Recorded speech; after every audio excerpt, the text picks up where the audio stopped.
Assalamualaikum warahmatullahi wabarakatuh.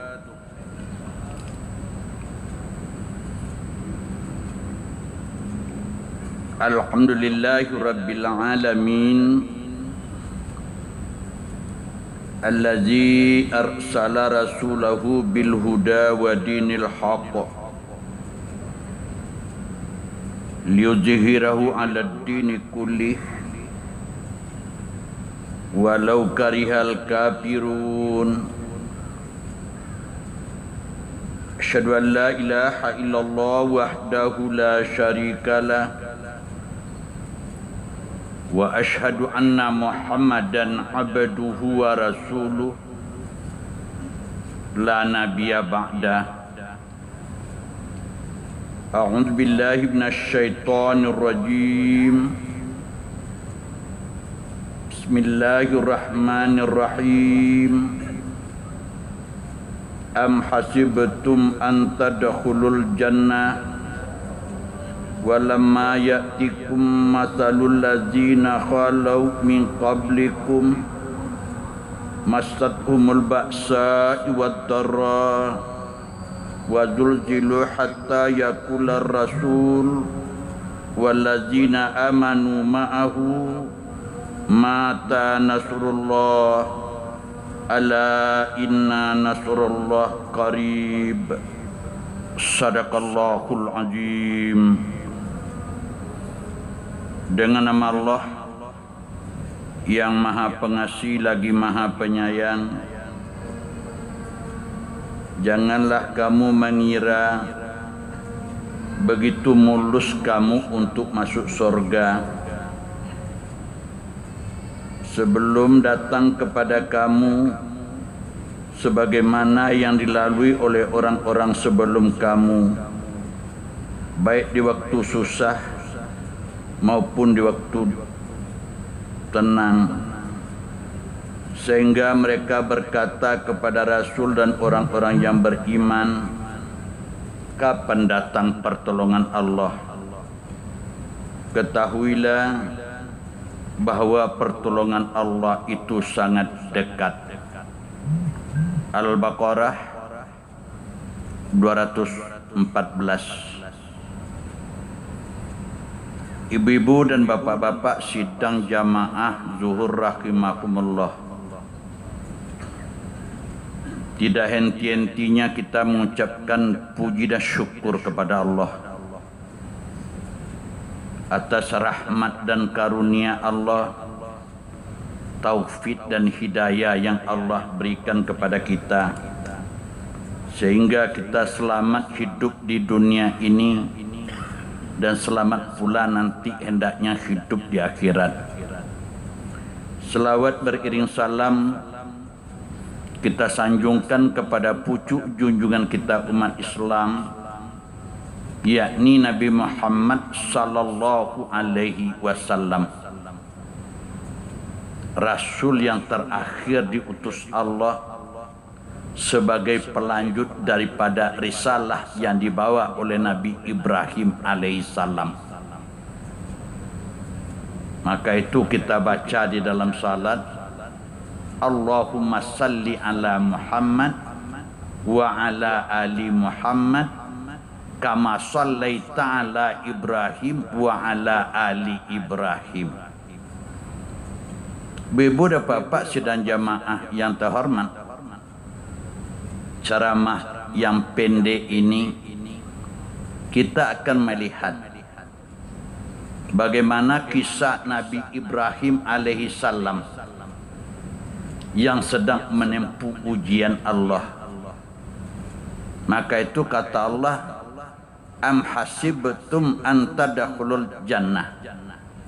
Janganlah mengira kamu begitu mulus saja untuk masuk surga, tidak.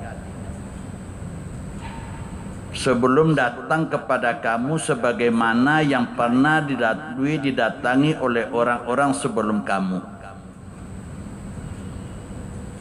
Kita lihat sejarah.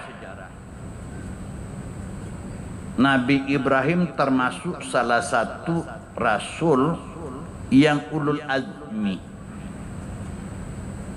Rasul yang sangat berat cobaan ujian yang Allah berikan kepada dia.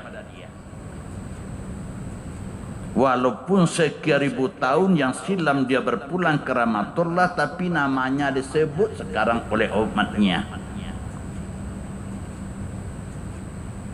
Hadirin sekalian Rahman, ujian yang diberikan Allah kepada Ibrahim baik secara fisik, malah dia dibakar oleh Raja Namrud. Tetapi yang sangat berat adalah ujian batin yang diberikan Allah kepada Ibrahim. Di antaranya, semenjak Ibrahim nikah dengan Sarah, Ibrahim mendoa kepada Allah, Rabbi habli minas salihin. Oh Tuhan, kasih aku anak ya Allah. Setiap malam Nabi Ibrahim meminta kepada Allah, dia Rasul.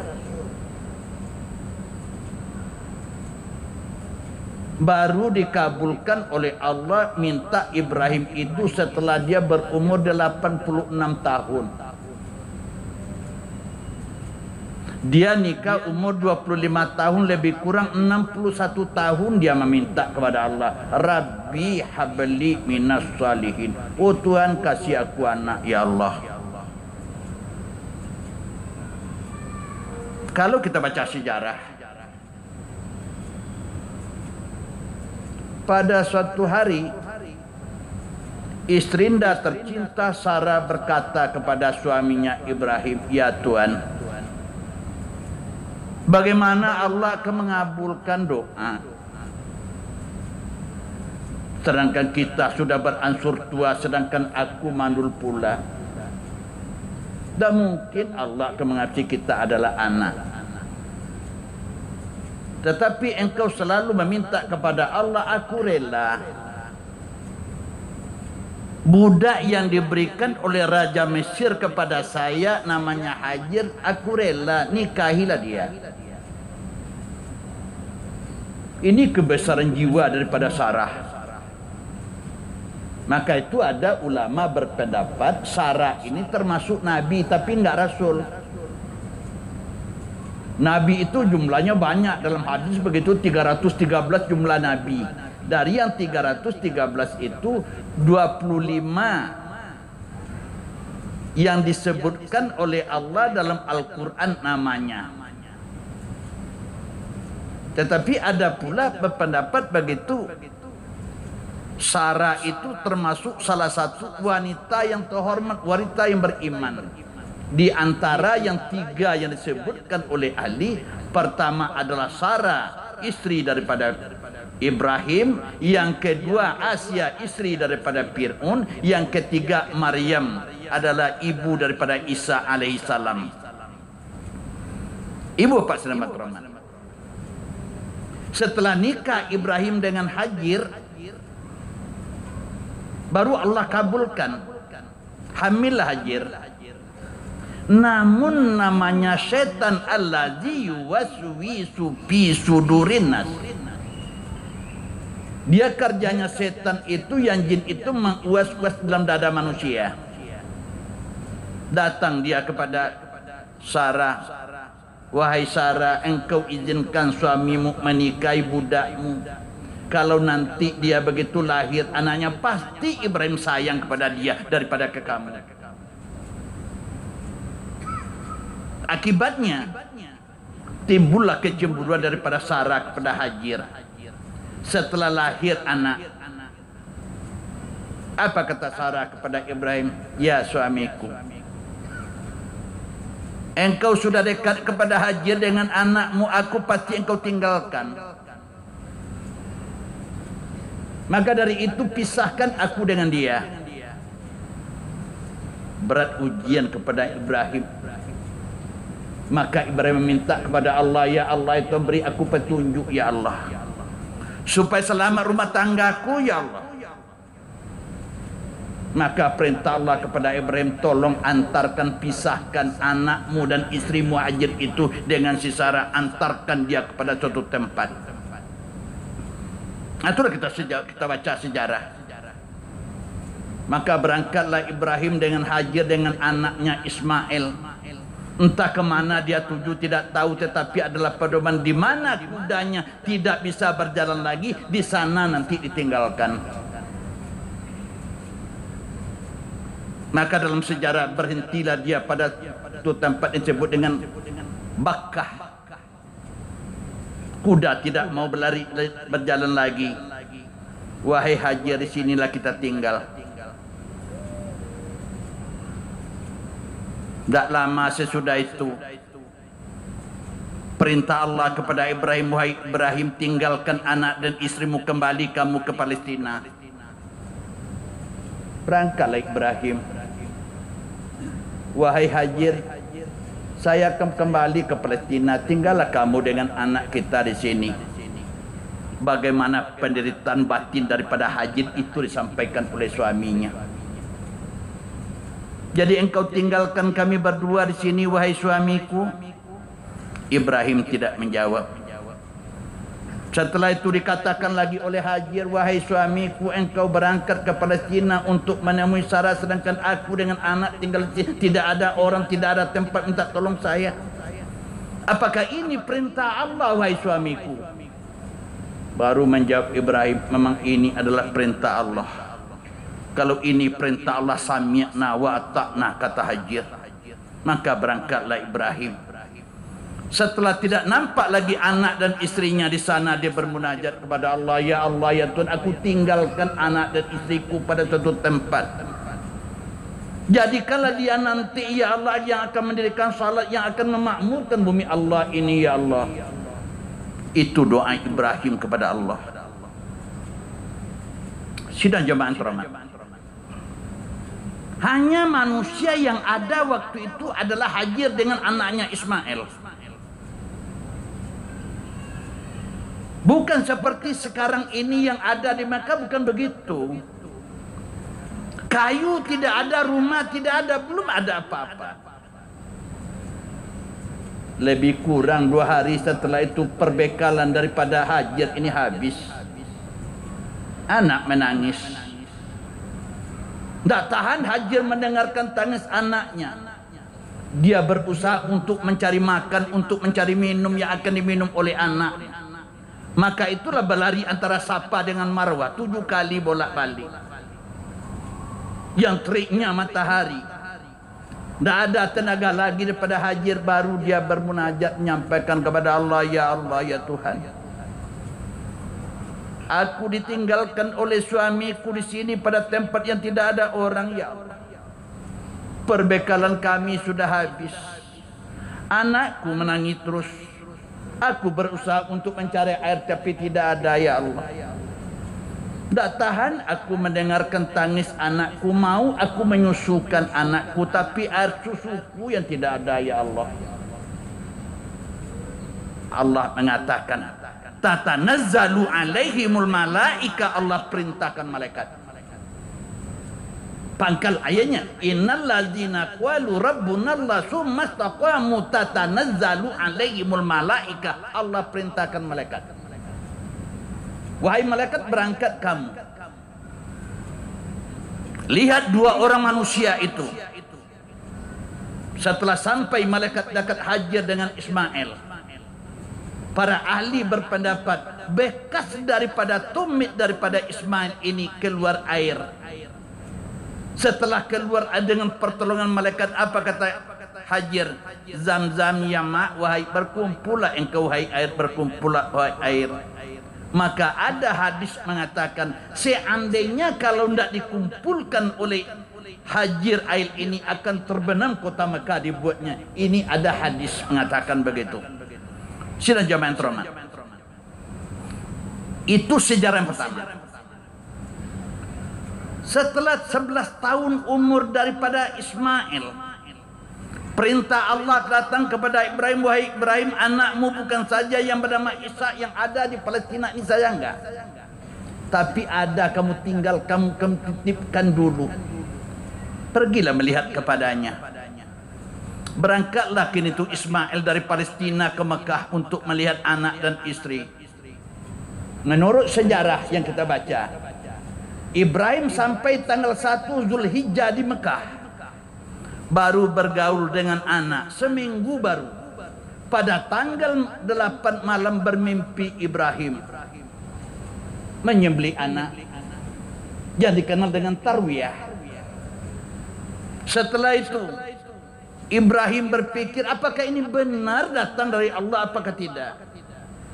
Belum dibicarakan apa-apa oleh Ibrahim kepada yang lain. Pada tanggal 9 bermimpi lagi bahwa disuruh menyembelih anak yang disebut dengan Arafah. Belum juga diceritakan begitu berat hati akan melaksanakan perintah Allah ini. Tanggal 10 pun malam itu bermimpi lagi. Baru besok pagi dikatakan kepada anak, ya bunayya, wahai anakku, sudah 3 malam bapak bermimpi untuk menyembelih kamu. Bagaimana menurut pendapatmu, wahai anakku? Dijawab oleh Ismail, ya abati, wahai bapakku, kalau memang itu perintah Allah, laksanakanlah wahai bapakku. Patum harus satajuduni, insyaallah. Laksanakanlah, aku sabar untuk menerimanya. Walaupun begitu, wahai bapakku, tolong bicarakan dengan ibuku terlebih dahulu. Apakah ibuku mengizinkan, apakah tidak? Ini kata Ismail.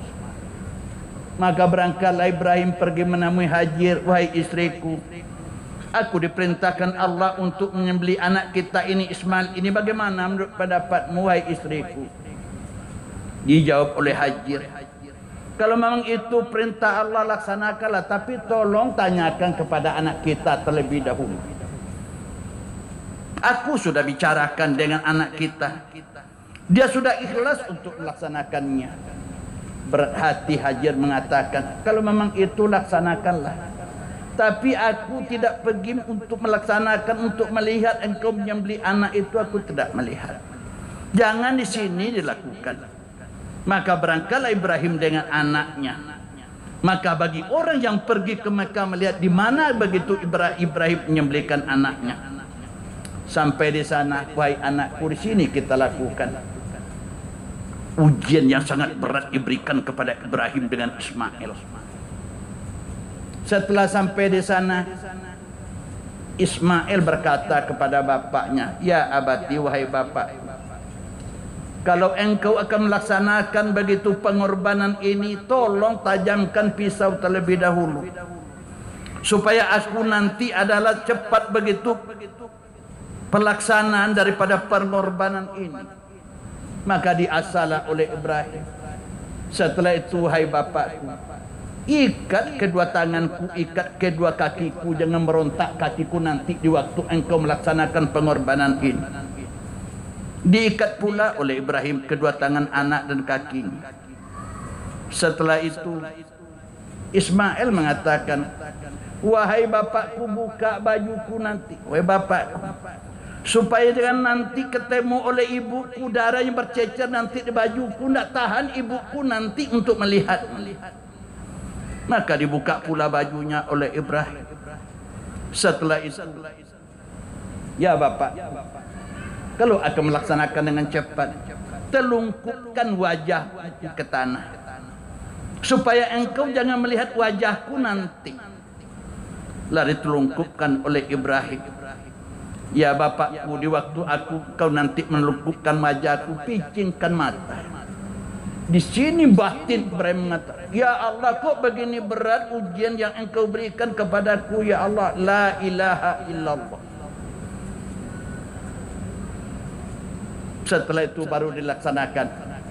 Tatanazzalu alaihimul malaika, Allah perintahkan malaikat, wahai malaikat, berangkat kamu ke berganti Ismail itu dengan kibas.